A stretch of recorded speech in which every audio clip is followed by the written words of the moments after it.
Chet, man, he's like a sack of potatoes. He freaking gave up. Like, he was like being dragged. He wouldn't even stand up. I just don't see him being a strong competitor at all. I don't know what's going on with that dude, but he needs to go. Antoi pikkujuuston. Se vei kokeiden. They're very, peaceful animals. They're very placid, but they have their own pecking order, usually a pecking order, where the weakest one is always basically pecked on until they're killed.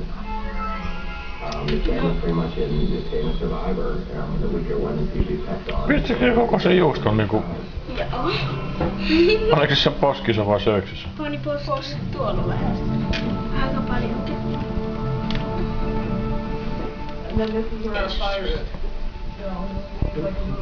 Tommonen kaljapullo kondomi voisi olla hyvä nukkumapaikka, sillä se lämmin siellä hyvin. Totta Moses.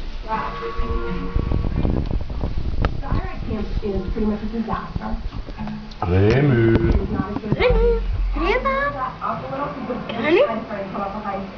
Even though winning the Food Award of steaks and spices and wine was great. At Malakal we had everything. And here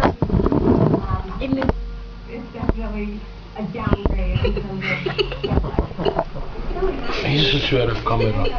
Ja eikä saa mennä siihen, nyt ota se pois, kun se lipoo itsensä juomaan. Ihme juttu, että tommonen hamsteri rupee jotain.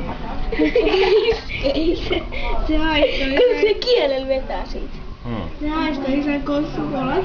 No, kun se on sitä juossut, se on juonut sitä, tai syönyt sitä juustoa, niin nyt sillä on kauhean jano. Ja kato se lipittää hetkellä.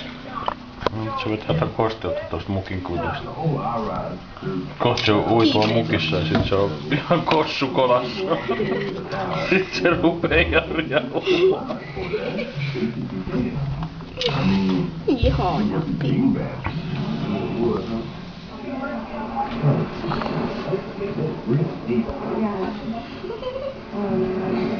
Nyt se vie, nyt se jo pussi tyhjennyksellä. Nyt lähtee Osterios.